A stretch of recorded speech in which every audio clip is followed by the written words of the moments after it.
Howdy ho! Hey there, guys. Welcome to the show, which is episode 39. This is with my friend Julie, who I've known over the years. A lot of the interviews that I've done more recently, I've just met these people and becoming friends, but Julie I've known for a long time, and I'm proud of her, and we're just going to get right into our episode.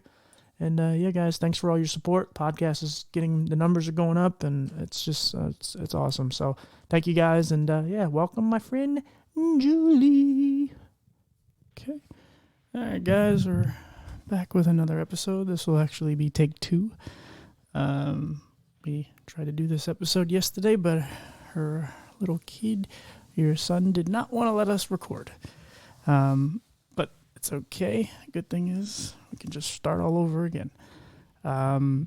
So this episode is someone I've been trying to get. She's one of the more famous cases of the condition that I had, Stevens-Johnson syndrome. And her name is Julie. Hello. Hi, TJ. Thanks for having me on your show. Yeah, of course. So again, how old were you when you came down with SJS? I was 11 months old when I came down with Stevens-Johnson syndrome, and I had it to my anticonvulsant because I had pediatric epilepsy. Right. What medication was it? Phenobarbital. It's an anticonvulsant that is used to treat epilepsy, seizure disorders. Right. So you had one condition that essentially caused another. Yes, that's correct. All right. Okay, so take us through. Well, actually, I guess we can do what we did before. Is, like what were you like as far as from what you remember as a child? Before you don't have to go very beginning as a kid, but what were you like before SJS, and then how did it affect you during? So mentally, I was 11. I'm sorry, what? Mentally, I meant. Oh, okay. So before I had Stevens-Johnson syndrome, I was your typical normal baby. I was developing at a normal rate. I had normal vision from what my mom has told me. I was your normal child. And then at 10 months old, I had my first seizure. And then 2 weeks later, I had another one. And so that gave me a diagnosis of pediatric epilepsy. And so they put me on the anticonvulsant in order to try to stop my seizures. About 2 weeks after starting that medicine, I developed Stevens-Johnson syndrome. And although I was too young to remember what it was like before having it, I certainly remember what it was like after. As a child, I had no idea what it was like to see out of both sides. I still don't. I had scars on my body, which were pointed out to me by kids when I was growing up. I was bullied quite a bit by my peers. They called me things like Cyclops, Blind Barbie. I spent numerous times in the hospital and surgeries, procedures, things like that definitely stand out in my mind. Even though, like I said, I can't remember what it was like beforehand, I certainly do remember what it was like after. Right. Yeah. It's one of those things. I remember, 'cause even after we met, I just, kind of kept in touch with your mom, and we talked over the years. And I remember how, like, you were super shy, and, obviously a lot of the bullying and stuff had gotten to you. And, you can even tell from now, because I probably haven't heard your voice in some years. You could tell you're a lot more mature, and you've, definitely evolved over the years. Yeah. So, what was the first day like when you were either diagnosed or when you started to show the effects from the medication? So when I developed Stevens-Johnson syndrome, my mom told me that it was basically, I started out with a blistering rash, and my eyes swelled shut. And so she took me to the pediatrician, and they diagnosed me with chickenpox, strep throat, and a viral exanthrum and pink eye, which is a lot of stuff for a baby to have.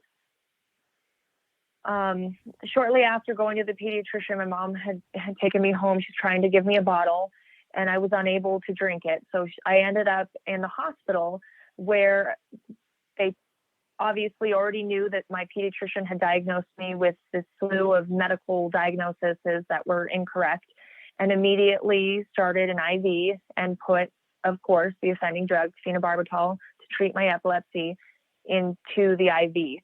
So I ended up getting worse and worse. It wasn't until an amazing nurse that I had came in and said, "This is not chickenpox. She has Stevens-Johnson syndrome." And by that time, I had already been burned from the inside out. I ended up spending 27 days in the burn unit and was burned over 80% of my body. Yeah, I don't know the percentages of mine. It was probably right around that same percentage. From what you can remember or what you do know, can you explain like the excruciating pain of not having essentially any skin?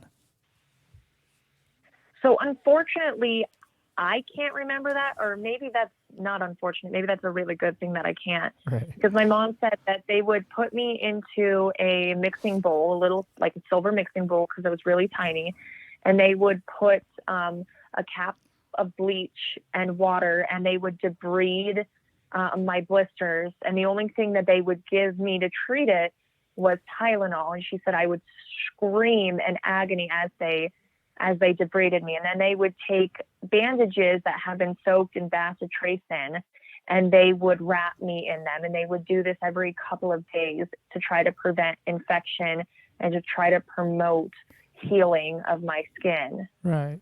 That was the thing we talked about yesterday. You weren't sure if that's what they used, the bacitracin. Yeah. That's what they used on me too, to heal the skin. Yeah. So the one thing that I found interesting from yesterday's conversation is, and I'll let you tell it, but you said they sent you home. So how did you get taken care of as far as for your condition? So yeah, most SJS patients spend several months in the hospital, but unfortunately, my mom had just started a brand new job. And at the time, she was on probation for her new job, and so her insurance didn't kick in. So I ended up spending 27 days in the burn unit, and while I was in there, my mom's insurance kicked in. But at that point, my Stevens-Johnson syndrome was considered to be a pre-existing condition, so it was not covered by the insurance. So my mom ended up getting one lesson on how to put a feeding tube in, and she took me home, and she ended up treating me for several months afterwards for my Stevens-Johnson syndrome. Yeah, that's true dedication there. That's a mom. Oh yeah, she did an amazing job. How many months did that go on for? Your care with her? From what I remember her telling me, I think it was like probably a good 4 months before she was able to really get me to the point that she could have other people watch me so that she could go back to work part-time. Right. Did she have a job, like a home, working from home, or could she leave you for a while and come back? She was a travel agent, so she had to go to work. So if she had to leave me, it was my grandmother who would take care of me, but my mom was the one that knew how to put the feeding tube in, how to take care of the blistering rash, and how to treat that at home. So she wouldn't leave very long if she did leave at all. Right. Did she have to order a lot of, whatever the bandages? Like, did she have to order, whatever the necessities that you needed for at least medically? Afterwards, I ended up getting Medicaid after having Stevens-Johnson syndrome. I ended up finally qualifying for Medicaid, and so a lot of that stuff ended up being paid through them, but she would have to call and get that taken care of. Right. Yeah. Yeah, I mean, like I said, as we talked yesterday, like SJS it's still a very rare condition that a lot of people don't know about. Um, but I think it's starting to get a little more light towards it, but we still have ways to go before we, because there's still a lot of people getting, misdiagnoses over, like you said, the other day. I think you got the same one I did, chicken pox. And people get all different types of whatever, skin rashes or whatever, and in general, they kind of chalk it up to something minor, and then it ends up being much worse and that's how it kind of carries over, and things get a lot worse for you. Yeah, so it is believed that Stevens-Johnson syndrome by the medical professionals that it is a rare disorder when in fact it is not rare. The problem is that there is no mandatory reporting system for Stevens-Johnson syndrome. So doctors can voluntarily report it, or people can go onto the Stevens-Johnson Syndrome Foundation's website and hit the link and they can report it, but they're not required to do so. And most medical professionals are taught that they're never going to see a case of this in their lifetime. So they automatically jump to other diagnoses like chickenpox or measles or hand, foot, and mouth disease, when in fact that's not it at all. And sometimes by the time people get these diagnoses of Stevens-Johnson syndrome, it's too late. Right. What effects do you still have these many years? How old are you again? You said, was it 27? Correct. Yeah. So I 16 am years obviously later. Yeah, it's been basically I've had to deal with the side effects of my Stevens-Johnson syndrome my entire life. So I am visually impaired. I have low vision in my left eye and I'm blind in my right eye. I have scarring in my esophagus. I have scarring in my ears, so I don't have any cilia. Those are the little tiny ears that are used to move the earwax out. And so I have to go in every 6 weeks, and they debride my ears at a ear, nose, and throat specialist. If they don't do that, the earwax gets impacted, and then I can't hear. I do have scarring on my skin, which I avoid going out in the sunlight and stuff to prevent sunburns and stuff, because I am very sensitive to the sun. I have photophobia, which most people think means I'm afraid of getting my picture taken. That's not what Right. photophobia is. Right. Photophobia is sensitivity to light, and that's due to the Stevens-Johnson syndrome. I have dry eye syndrome, so my cornea and my eye gets very dry, so I have to use eye drops. I have special lenses, scleral lenses that are filled with saline that I put in my eyes to help with the photophobia, the dry eye syndrome, and kind of help to improve my vision. Right. Yeah, I've gotten them as well. It's weird. It's almost like a mirroring of my life, because basically everything you just said, other than the ear stuff, I don't think I have any. I guess, what, now I think about it, I have had some problems with my ear kind of getting blocked, just the one ear, my right ear, but overall I don't have that problem for the most part. But everything else you just said, yeah, that's basically exactly everything I've had to go through. Yeah, it can do a lot of damage. Have you ever had this? And as we talked yesterday, that our photophobia has gotten better over time. But when I was a kid, it was maybe within a year from succumbing to SJS, but they would shine lights in my eyes, as eye doctors normally do, and I would sneeze all over the doctor. That happens if I look into the sun, but I think that's a pretty normal reaction to light. I know that with growing up with SJS, yeah, my photophobia has gotten better. It's not nearly as bad as when I was little. We used to live with the blinds shut, the light.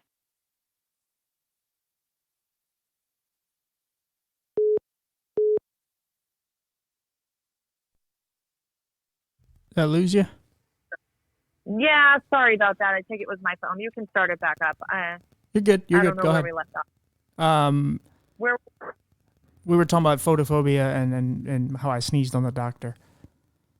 Oh, yeah. So, basically, I think it's very normal for somebody to sneeze at bright light. Like if I go out in the sun, I'll do that. Or even like I have a 20 month old baby. If he goes outside and he looks at the sun, he sneezes. So I think that might be normal. I don't know, but definitely, like you were saying, that your photophobia got better as you grew up. Mine has done that as well. Um, when I was younger, we used to live basically in the dark with the blinds closed. I would have a hat on, the lights would be off, I'd have sunglasses. Um, Over time, I think that my mom exposed me a little bit more and more to light to try to help with that, which I think has really done the trick. That and the scleral lenses that I wear really help with the photophobia. If I don't have them in versus having them in, it is a lot worse when I don't have them in. I still wear sunglasses outside. I still wear a hat if I have to. The light still hurts my eyes, but it's nowhere near as bad as when I was younger. Right.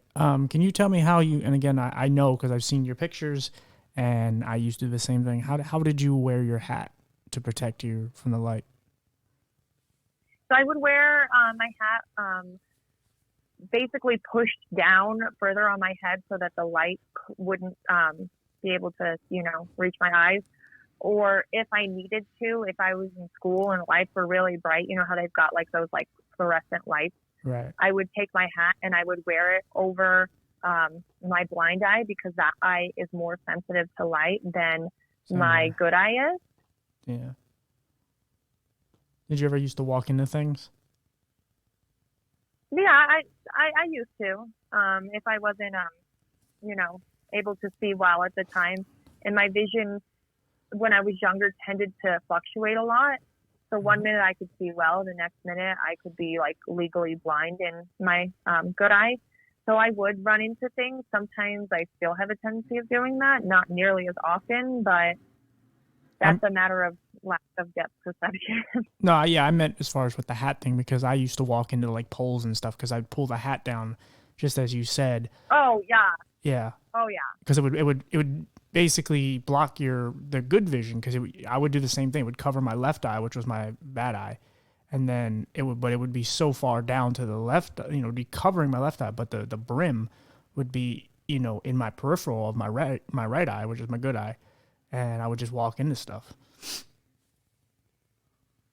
Well, I I I think I probably did do that at one point or another. I know that when I was in kindergarten, my kindergarten teacher walked me into a wall, Oh wow. and I hit the side, obviously on my blind side because I didn't see it, and she called my mom like so upset that she thought that she had blinded me, and my mom made it into a comedy moment and laughed about it. But Right. yeah, Yeah. It's yeah. Um, how did the going to school and dealing with all how did the bullying affect you at least for so much time? Because I remember having a conversation with you way back when, and you were way more, you were extremely shy, but you can tell like a lot of that had gotten to you, and you were, I wouldn't even say insecure because we're all insecure, but you were extremely kind of afraid of just bonding with people and so on. And I think I could tell that you were. I didn't know about the bullying that much, but from what you have told me, did it really take a toll on you at some point? Because it did for me. it did. It did. It took a tremendous toll. The first time I realized that there was something different about me was when I went to kindergarten, and this kid in my class pointed out that there was something wrong with my one eye. And I remember I went home and I looked at myself in the mirror, and then I went back out into the living room and I looked at my mom. And then I went back into the bathroom and I looked at myself in the mirror and I went back out and I looked at her. And it was the moment that I realized that I was different. Prior to that, my mom and my family, they never treated me like anything was wrong with me. I always did everything that every other child in my family did. All my cousins did things, I did them too. It was not something that you know, I was allowed to be like babied about or it was, if you're going to ride a bike, you're going to ride a bike, so I didn't know until I started school. And the things that kids said to me all the way up till I graduated from high school were absolutely horrible. They called me Cyclops, Blind Barbie, Half Sight, Evil Eye. They were horrible, horrible things. Um, I had a girl when I was a senior in high school who tried to beat me up, yelled Cyclops down the hallway. Like it was definitely very traumatic. Um, no matter how much I reported it, it seemed like they got away with it. You know how kids are, they do things behind adults' backs. So a lot of times they didn't get caught doing so, but it did. It had a tremendous impact on me. And I was very shy when I was younger, and I tended to not really open up to people or, have big conversations and things like that. But I have to say, with my mom running the SJS Foundation, it certainly helped me to be able to speak about it and to be able to speak to other survivors. And I started teaching people about what SJS was when I was in elementary school. I did a science fair project on it to try to get the kids in my class to understand that I was born just like them with two, working eyes, and that I took some medication that made me very sick. And this was why I was the way I was. And ultimately, that ended up leading to me becoming a teacher and the director of the SGS Kids Support page now. Awesome. Did were you in, like, because I kind of, I dealt with a lot of the same thing. Did you, because I graduated kind of right as the internet was taking off, in a sense of like social media, like Facebook and MySpace, and that was around, but it wasn't what it is today. I graduated in '08, and it kind of, yes, the bully, and again, I didn't really get bullied in high school, but in middle school and preschool, there was a lot of that. And, it helps now, because bullying now is so much worse, in my opinion, because you can't escape it. You can't go home because somebody will just add you on some page or whatever. And, they might have a picture of you on Instagram that you didn't even know they took, or whatever. Like, did you escape that, or did you have to deal with that as well, as far as the bullying? I So I graduated in 2011. So at that point, Facebook and social media were very popular platforms. I did end up having to deal with some online bullying. And there was a time when I was in high school where I was in a play. It was Joseph and the Amazing Technicolor Dreamcoat. And one of the other cast members in the play at the school made this album called Beautiful People. And there was a picture of every single person in the entire cast of the play. They had taken headshots of everybody. The only person that they left out was me. Right. And this person, he had picked on me quite a bit for my eyes.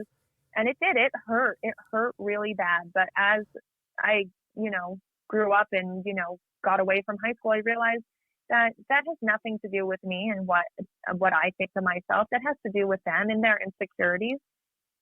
And obviously they have some insecurities and some issues with themselves that they would think that it's okay to bully somebody on social media. I know that there's been times where people have taken my baby picture of me with SJS, and they've said that I was a baby with AIDS or a baby born of a sexually transmitted disease. Definitely not true. It's hard when you see your picture on social media and people are making fun of it. Right. But people hide behind the internet to do that kind of stuff. And so if anybody is going through that, they should just know that it has nothing to do with them. It has to do with the person doing it and their insecurities. Right. And I think it probably hit you a lot harder than it did me, because being a girl, like, the idea of wanting to be pretty and all the popularity, everybody kind of tries to get some of that in some shape or form, but you can kind of still get a by with being a guy and be, okay. But like a girl, like especially at that age in high school and in middle school, like that could be so rough, because you got proms and all that, and you got so much shit that's thrown at you, and it's like if you don't look a certain way or whatever, people just they won't they'll make sure you know. They're not going to let up. And I know a lot of people deal with bullying and who don't even have disabilities. They're just overweight or whatever, short or whatever it is. So imagine on someone like you who actually has something a lot more visible where people can just pick a target. I mean, they'll make fun of you because you have a weird name, but if you have something that visible, people are going to, it's just like unlimited ammo and they don't let up. And then, of course, years and years later, either karma gets them or at some point they grow into adulthood and then they have a kid and something happens to their child or something or whatever, someone they're related to. And then they kind of, for the most part, then they realize some of the shit that they did way back when and stuff they have to live with. So yeah, it is difficult to definitely be a female growing up in a world where there's all these standards of beauty that you are supposed to meet. One of the hardest things for me when I was younger was the whole concept of makeup and how all these other girls were wearing eyeliner and stuff. And they would make fun of me because I'm missing eyelashes on my one eye because it was taken off during surgeries and stuff like that. So they would make fun of me because I didn't have eyelashes and I couldn't really wear eyeliner and all this other stuff. And it does make it difficult. But as I've grown up, I've learned how to um, do my makeup in ways that it's okay. I've learned that beauty standards are um, just they're from other people in our society. Really, just they really emphasize on that, and they really shouldn't. It shouldn't matter what a person looks like. It should matter who they are on the inside versus what they look like on the outside.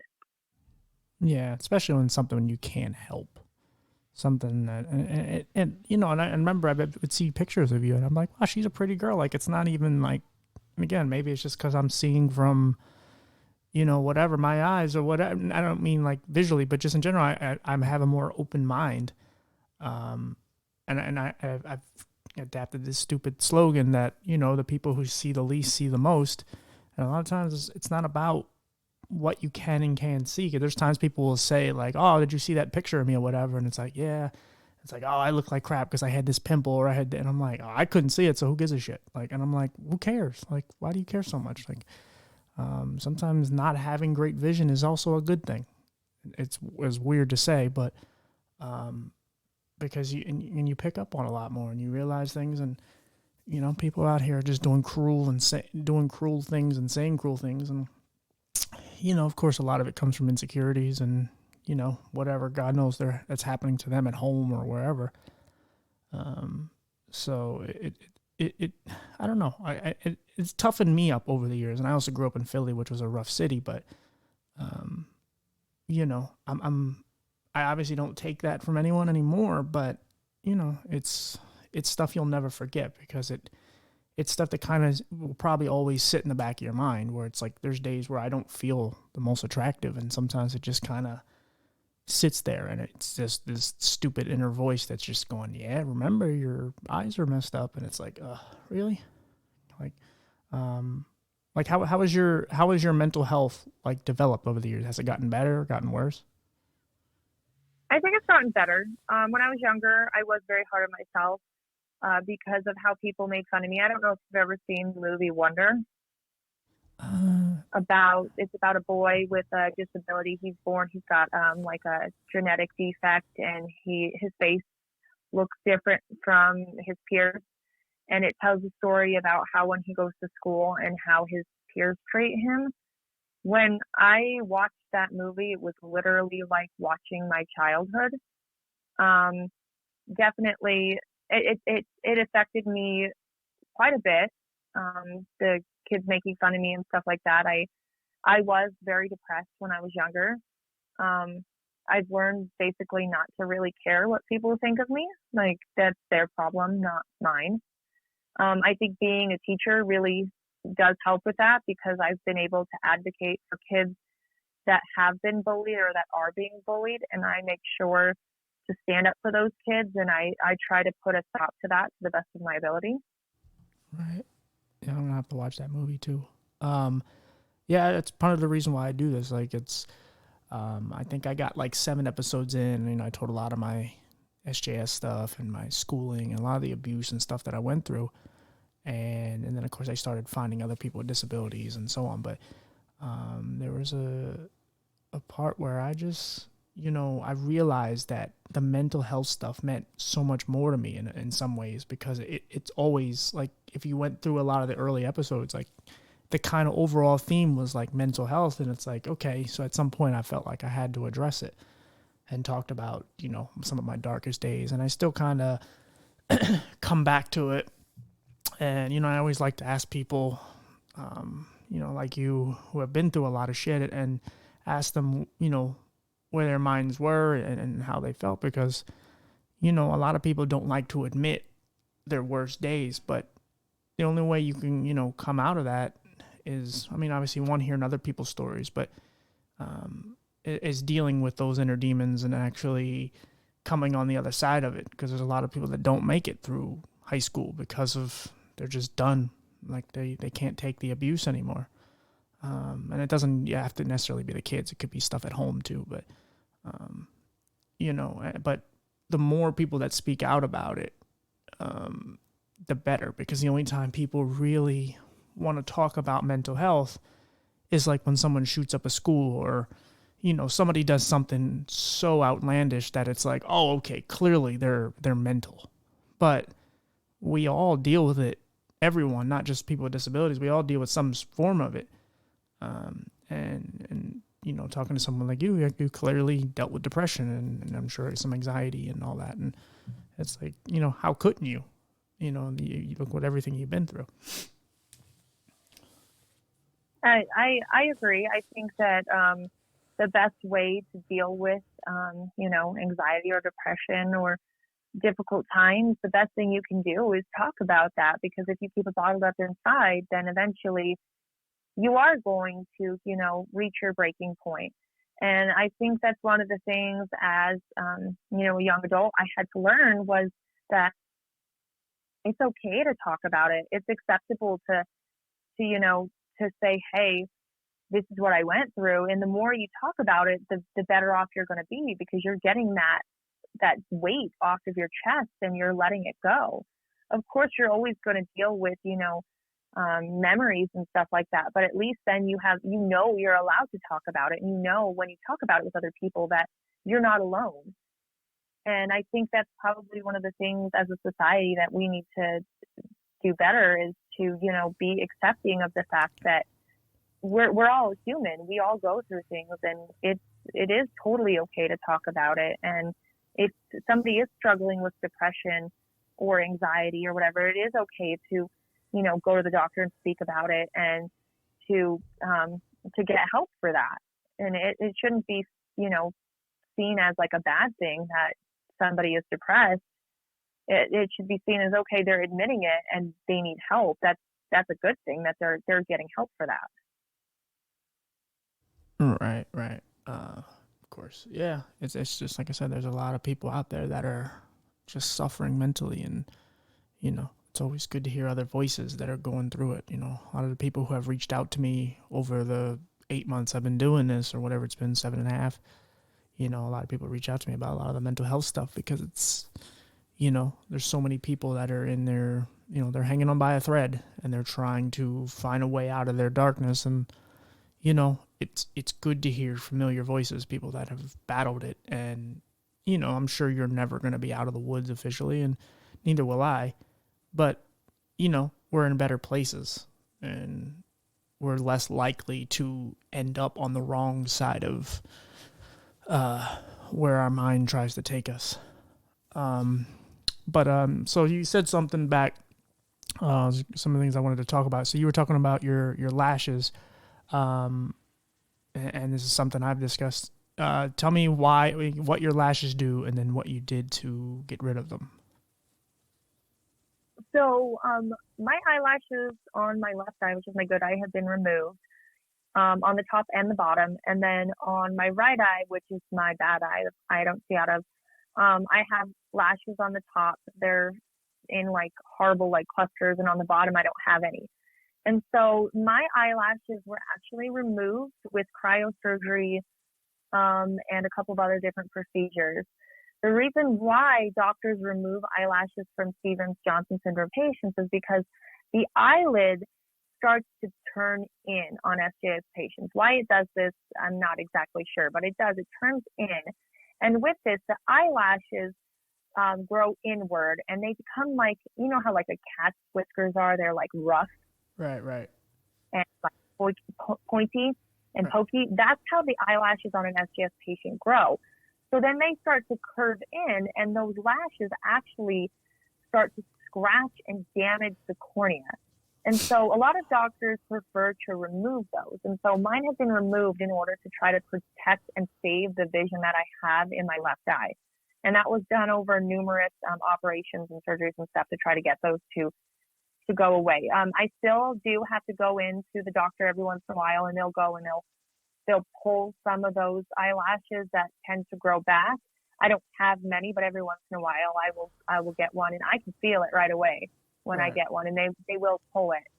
Yeah, same here. Yeah, see, I had that. I had that done once, and then I've done more recently. Had them electrocuted, which I was telling you yesterday, just where you can smell your hair burning, the lashes. But it's other than that, like it's just a quick, you're wide awake, and it's just a little needle that goes in your upper lid.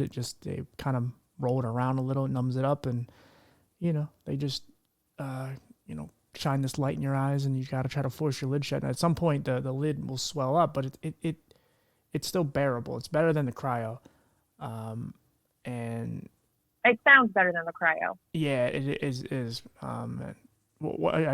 Tell me what you told me yesterday as far as what happened to you when you got the cryo to your eyes.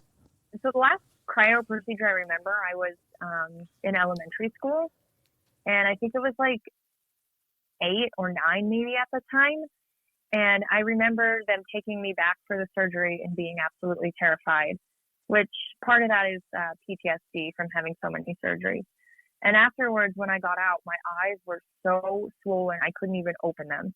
Like they were so swollen shut, couldn't see. So my mom took a stick off of the Swiffer and actually used that to get around the house as if it was a cane, because at the time I didn't have one. And then my baby sister at the time was probably, I don't know, 2 or 3.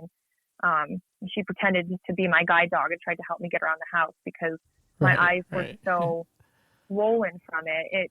One of the most painful surgeries I think I've ever had was the cryo. Just the pain and trying to open your eyes after that. The recovery was quite painful as well. Right. There was I've learned to kind of make fun of some of my pain and so on, but I once took a picture and I did a side-by-side of me getting out of that at a cryo, and I put it next to a picture of one of the Rocky movies where his eyes were all beat up and swollen, and it looked pretty similar, honestly. Actually, it was worse, really, but it's really, really painful, and I woke up out of surgery, and I immediately wanted to grab my face, and they had to grab my hands, like, no. There was a lot of ointment, and it took forever to recover. But yeah, our lashes, I mean, they're the worst because they constantly just, all it takes is one, and it does this little, like, it just does this little scrape over and over. And the more you rub your eyes or you try to pull it or try to play with it, it does more damage, and you can feel it. And it's not like a crazy painful feeling. It's more of an annoyance. And then your eyes start to blur up and get red, and it's really a pain in the ass. The only funny story that I've heard is a doctor. I don't know if they were SJS patient, but apparently their eyes or their lashes did scratch. They curled under, so he had somebody perm his lashes. I didn't. Yeah, I don't know, but apparently it worked. The straightest lashes possible, but I highly doubt it's an SJS patient because ours constantly grow back and then they're there. For me, I don't really, my lashes, I think I'm pretty good now. None of the ones that are still remaining curl under. It's the ones that they call them lanugal. I think that's the term. Lanugal, something like that. I'm probably messing that up, but lanugo, I think that's what it is. And there are these little ghost lashes that are not even really lashes. They're just these little tiny things that just kind of grow under there. And they don't really do a Yep. whole lot of damage, but it's like over time, like after, like if you leave them in for 6-7 months, that's when it really causes damage. But you know, you can let them go for a while and they'll be all right. They're not as bad as the big ones that really, your real lashes that grow under. So I go probably, I probably don't need to, but I go once a month just to get them checked out. And I just got it done the other day, and I just got 2 pulled, and I'm out of there. But yeah, it's amazing what your lashes the damage they actually can cause. Yeah. Is it what from what your mom told you or what you know? What is there any other surgeries that you can remember that you had done? So I've had over 20 surgeries. We've lost track of the amount that I've had. A lot of surgeries that I had more recently were mucous membrane grafts. And so what they do with that is they take a graft from the inside of your mouth tissue and they replace the skin or the tissue underneath your eyelid with it. And the reason why they do that is because patients' eyelids tend to become rough like sandpaper. And so every time you blink, it essentially does damage to the eyelid, to the eyeball and the cornea. And so I've had several of those done. And then they take and they put symblepharon ring in, and that's to keep your eyelid and your eyeball from growing together, which actually did happen to me when I was like 14. One of the first mucous membrane grafts they gave me, they actually had to cut my eyeball and my eyelid away from each other because they had grown together from the scarring. And so I've had several of those in order to prevent any more damage to my eyes. And that also allows me to wear my scleral lenses. Without doing that surgery, I probably wouldn't have been able to have my scleral lenses because there wouldn't be enough room underneath the eyelid for that lens to be able to sit there. Right. Question I wanted to ask you, and I'm pretty sure I'm remembering this right. You got SJS a second time, didn't you? I did. Wasn't as bad, but no, thank God it wasn't as bad. I had it again when I was 19 to amoxicillin. Yeah, that's and mine. I had taken, the same medication you did, and I had taken the full 10-day course of amoxicillin, and literally I think it was a week later, I was sitting in church with my mom. I was 19 at the time, and I said, "My throat really hurts. I think I have strep." And she said to me, "You can't have strep. You were just on amoxicillin. That's not possible." And literally that night, I ended up with developing a rash. I had some blisters. Wasn't nearly as bad as the first time, but that's because we caught it early, really, really early. I did spend a little bit of time in the hospital where I was treated with steroids to try to help it. Right. But I did end up with it a second time. Yeah, remember, because me and your mom were talking a lot back then, and she was on the phone, and you were in the background. I could tell she was really panicked about it. She was pretty much 99.9% sure it was SJS again, and it was something she didn't want to see you go through. They have a lot better ways of preventing it now, right? Like when you get it, there's not. I mean, there's yeah. They have different ways of treating SJS. So before it was just supportive care, but now they use in some cases steroids, which actually not prevent but suppress the symptoms. But once people are tapered off of them, the symptoms of SJS occur. They're not nearly as bad from my understanding. They also have what's called IVIG treatment, which is used. It's used within the first couple of days of the Stevens-Johnson symptoms developing. People, they're not dying from it. They're not coming out with these horrible side effects like we had. They're walking out of the hospital almost as if they didn't have it, and that's from the IVIG. But that's if it's been diagnosed in the right time frame for them to be able to get that treatment. Right. Have you yeah, which is great. That's, I mean, it sucks for us, but it's good for anyone that down the road that gets it, and because you don't wish that on anyone. Have you had any damage from steroids over the years? Because I've taken so many eye drops that now in later in life I have to be careful because my scar tissue it's so bad that they can't check my pressure. And a lot of and one of the things that causes your pressure to go up in your eye is steroid drops. And I was taking so many was it FML and whatever. There's so many I was taking. Have you had any damage or anything caused from just all the drops and steroids you've taken over the years? So my mom didn't really want me on a lot of medications for my eyes because of the fact that obviously steroids can cause your pressure to go up, which can cause glaucoma, which is a whole other problem within itself, which just sounds like something that happened to you. But from the drops that they had given me growing up, steroids, antibiotic drops, different things to treat my eyes, the saline drops, I ended up with called a calcification scar on the bottom of my left eye, like right over the pupil. And basically that is from calcium or preservatives collecting underneath my cornea. And so that's one of the damages, side effects of those drops and stuff that, they use to try to help treat my SJS. But I've never ended up with glaucoma or anything, my pressure going up. But Right. That's due to the fact that we don't use the steroids unless it's absolutely necessary, which they've learned over the years that in large doses and over long periods of time, like you were saying, you can end up with glaucoma and your pressure going up because of that. Right. Yeah. There's other things. I don't have glaucoma, but like I do have this. Maybe it's similar to what you have. It's this like white spot on my eye, and when the glare hits it, yeah. That's from steroids. That's from the preservatives and the medication that cause that. Right, and then in one of the things one of the things that happens to me is like my blood with my blood vessels they protrude out to a certain degree, and so for me I actually have to take at least one steroid. So I take one drop of Lotamax, which is kind of like the smallest.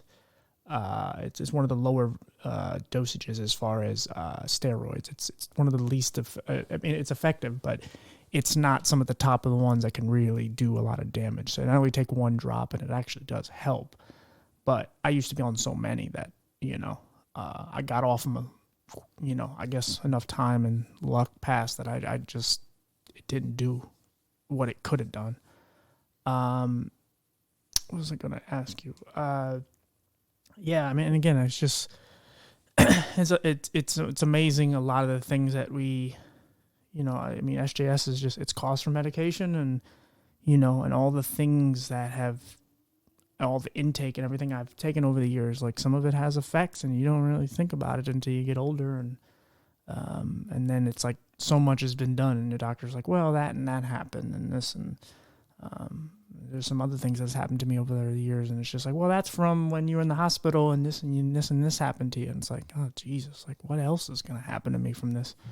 So what made you get into teaching? So the reason why I became a teacher was because of the bullying that I had endured as a child, and educating people about Stevens-Johnson syndrome. I realized when I was younger that I had this talent for educating people about SJS, that maybe I had the talent to do it for, children as well. And so I became a teacher not only because I had that passion to teach, but I also did it because of all the bullying that I endured growing up. I wanted to make sure that I could be, a positive role model and a positive influence for children. And I could actually put a stop to bullying and teach kids from a young age that, hey, I look different, but look at what I'm doing. I'm teaching. And I've noticed with my students, it does teach them some respect for people that look different, like myself. As a teacher, I've been bullied by students that have been at schools I've worked at. And my students, they will stand up to me and they will say something. And I think it's absolutely amazing to watch young children, they know that, hey, that's my teacher. Don't talk about her like that. you're really rude. Like, and it teaches them from a young age, hey, you know, it's not okay to make fun of people. And that's exactly why I went into it, was to be able to teach kids that, hey, even though I'm visually impaired and I had this thing happen to me, that I could be a teacher. So you can be anything as well, regardless of whatever your background is or whatever problems or whatever you're facing in your life. You are capable of doing whatever you want to do. Right. Now, what kind of teacher are you? Elementary. Okay. Now, do the because kids always have a lot of questions. Do they ask you about why you look so close to something or this and that? Like, do they have questions for you all the time? So yeah, at the beginning of each school year, I have a conversation with my students, and I say, hey, I'm going to be your teacher this year. And then I tell them, so you might have noticed that my one eye looks a little funny. And they'll go, yeah, yeah, yeah, yeah, it does, you know. And I'll say, so this is what happened to me. And when you try to explain it to children, you've got to be a little bit, more sensitive about it, because they are children. So I'll say to them, I was very sick when I was a baby, and they gave me some medicine, and I was allergic to it, and that's what caused my eye to look like this. It's like when you fall, and when you get like a boo boo or an owie on your knee, and they're like, yeah, and then that heals, and it causes a scar, right? And they go, yeah. And I say, well, that's why my one eye looks like this, because I got a boo boo on it when I was little, and it has a scar on it. And then kids, they don't really ask much after that. That's one of the things I absolutely love about children, because once you give that explanation as to why something looks that way, they accept it. And it's absolutely amazing. Yeah, and I did an episode. It's coming out in a few weeks. Interviewed a woman who teaches special needs children, and to me, special needs people and children, and it's not to mock special needs people, but they're like probably the people that we should want to be. Like, they're so simple. They just want, they want gratification and so on. They want, you to like them and but everything is so simplistic that, they don't need a whole lot. There's a reason why a kid can play with bubbles and it's like they can have a damn good time. Whereas you get older and it's just like you're more selfish and you need all these things. And, but as a kid, they're just, again, I'm not even a big kid person, but, they're happy with the little things, and it's stuff that we give up when we get older. We don't seem to appreciate all the things that we have, such as you and I are lucky. We have some sight. May not be great, but we have some. And there's people that are blind and miserable, or blind and happy, but they don't have the ability to see, their loved ones or whatever they're doing in life. And you and I are at least fortunate enough to be able to do some things like you can teach, and and I'm doing things like this. So it's I will say though, being whatever disabled or whatever word you want to use these days, you become a lot more empathetic to everyone else's problems, or at least in my case. I tend to look past a lot of things, which, sometimes people can take advantage of that too. But a lot of times I'm way more open-minded to things, and I see things, whether it's things that are so far away from what I am, like, if it's someone who's homeless, like, I have empathy for them. Like, I really care, and it does actually bother me. And I some of that has to come with just struggling and going through all the things that I've went through over the years. And so that's why I don't look back. And it was something I was going to ask you. Like, do you look at your SJS as like a curse, or do you look at it as something in some way kind of like a blessing, something that's kind of made you who you are now? So my SJS, yeah, it did make me who I am. I don't know what I would be like if I didn't have it. I don't remember what it was like not to have it, and so it did. It shaped who I've become today. It helped mold me into the person I am, and I I at least I hope I'm a very caring and compassionate person, and I try to do what I can to help other people. And it is something that I literally, I have no idea what my life would be like if I didn't have it. Right. Yeah. Um, Something I wanted to ask you, and I know you'll have a good answer for. Forget the teaching. What is it like? I mean, you saw what your mom went through with you. What is it like having a kid yourself now and actually having to protect them? So when I was growing up, I didn't understand my mom at all. I was like, oh goodness, she's tough on me. She's caring with me. She's compassionate. Like all these things. Of course, I was always thankful for, but I did not understand at all what that bond was like. And then I had my son Patrick. He is 20 months now, and he's absolutely the most amazing, sweetest miracle baby. I thank God every day for him. Um, when Patrick was 2 months old, he had his first seizure, and it was after he had his first set of baby vaccinations, and they thought it was because he spiked the temperature. And I mentioned to them then, hey, I had epilepsy. Can we do an EEG? And they told me, oh, no, no, no. It's just a febrile seizure. He'll be fine. At 6 months old, Patrick developed pediatric epilepsy. And yeah, I had no idea what my mom had gone through. And he has literally given me insight as to what she felt like and how difficult it is to be a mother of a child with a disability. It is hard, and you would do anything for your child. Like Patrick, he is on anti-seizure medication to control his seizures, which absolutely scared me because that's what I had my SDS to, was my anticonvulsant. He's obviously not on the same anticonvulsant, but he's on his second medication. His first one had some pretty bad side effects, temper tantrums, terrible behavior.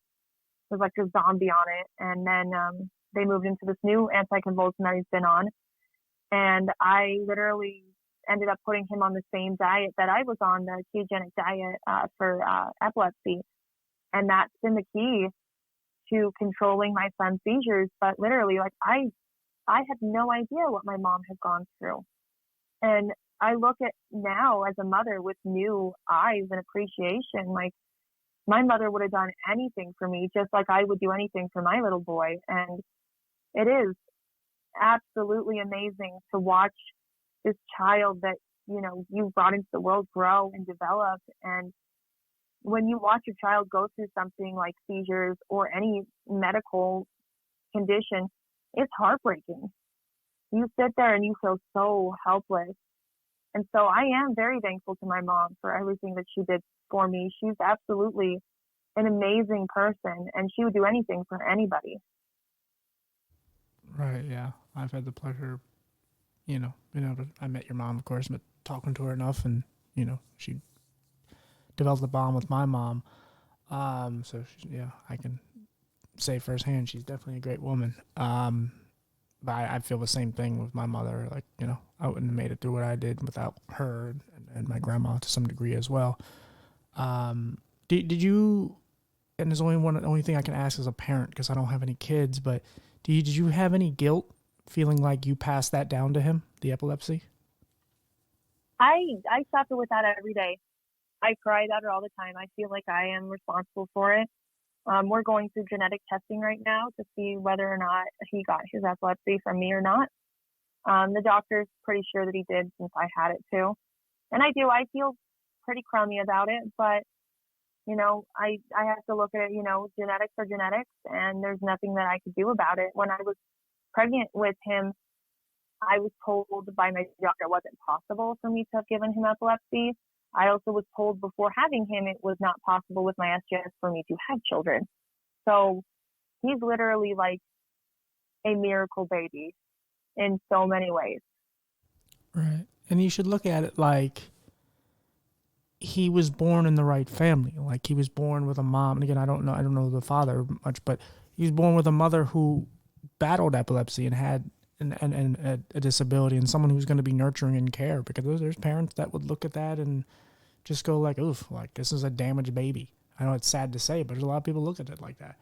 But you, like he had the perfect home to be born into, where it's like, hey, my mom knows what this is like, and yeah, I mean, maybe genetically you did pass it down, but like, hopefully he grows into someone like you, and and you can teach him right and show him what it's like to have a disability, and and just to be caring, and just hope he doesn't have to go through the rest of the things that you went through. Hopefully this is It, just it. it, I do look at it that way, that, he was given to me for a reason. I was blessed with this beautiful baby boy, and when he had his like first seizure, I was in shock, and I wasn't expecting him to have any more. And then at 6 months, when he had his first like really bad grand mal seizure, it was in the middle of the night, and luckily my mom and I lived in the same house, so she was there, and she was able to say, you know what, yeah, Julie, he's having a seizure. You need to just stay calm, because it did panic me, because he wasn't breathing and he was turning blue. And I am very lucky that my mom has the knowledge that she has, and that I know that he is growing up in a family where he's going to be accepted regardless of whether he is cured of his epilepsy by the ketogenic diet or whether or not he has to live with it the rest of his life. This family that I live in, they are not going to let that control him. It's not going to let, he's not going to be held back by it. We are going to push him to be successful and to do everything that everybody else can do. Right.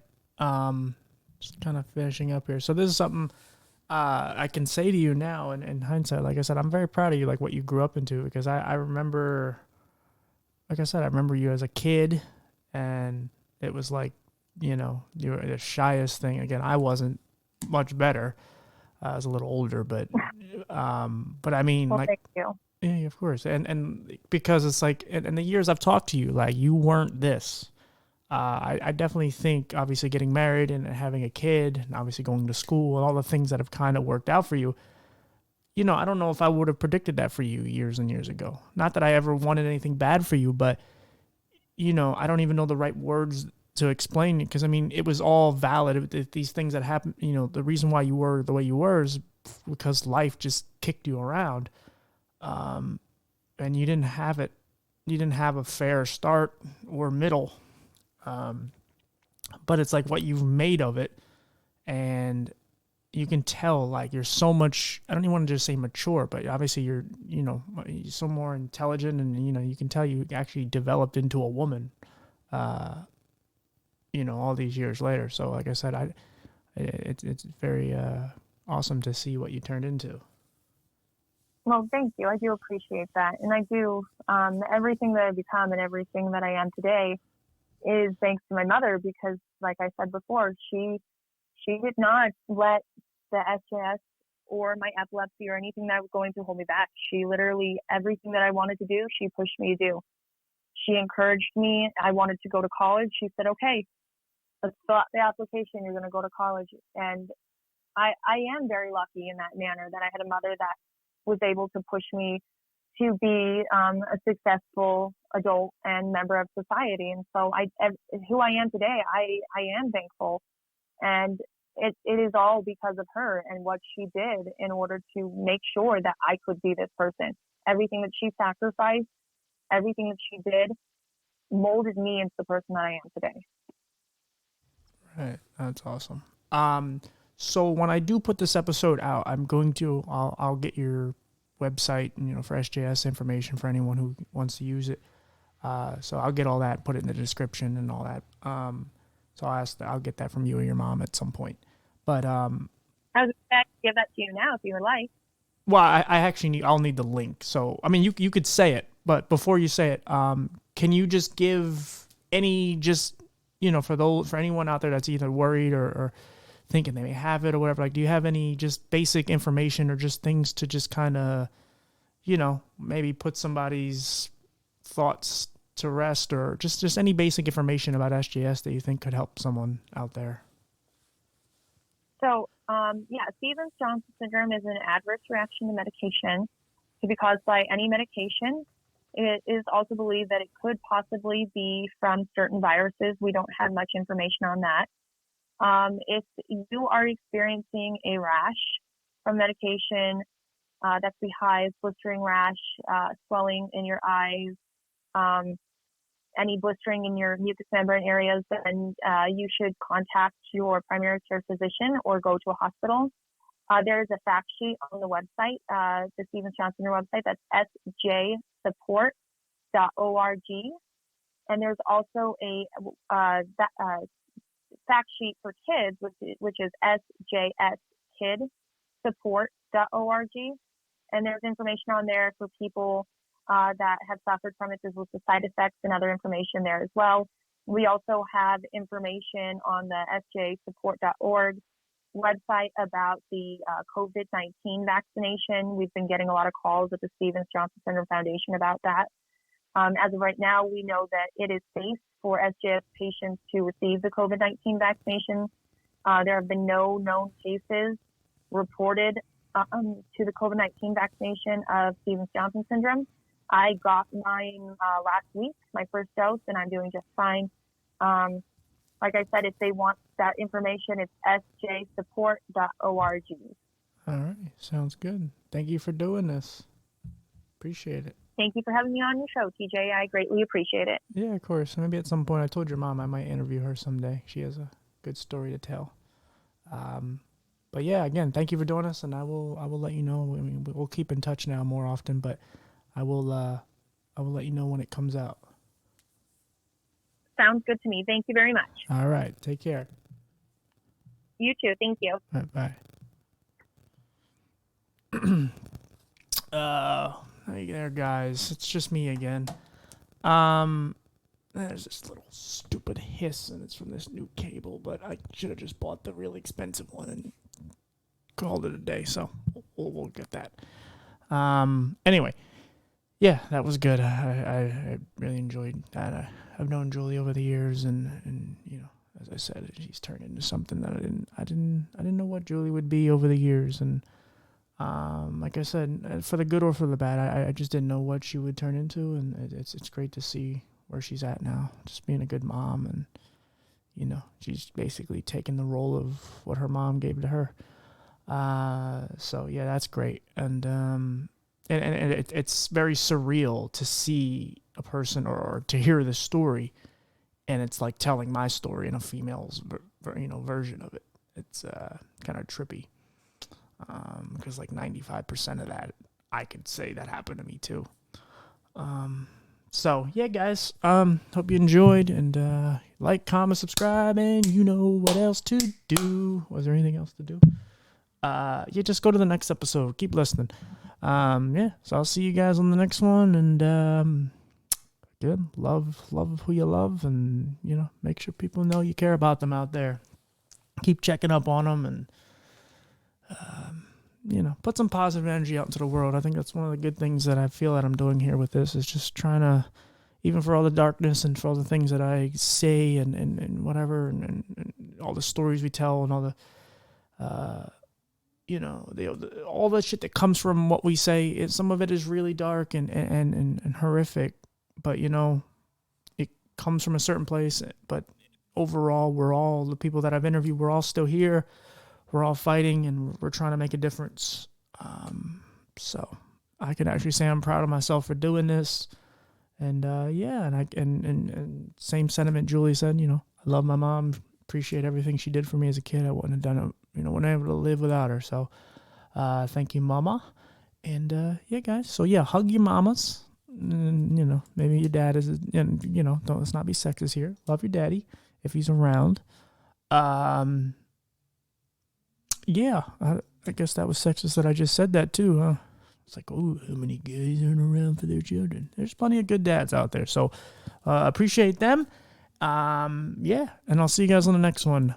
Bye.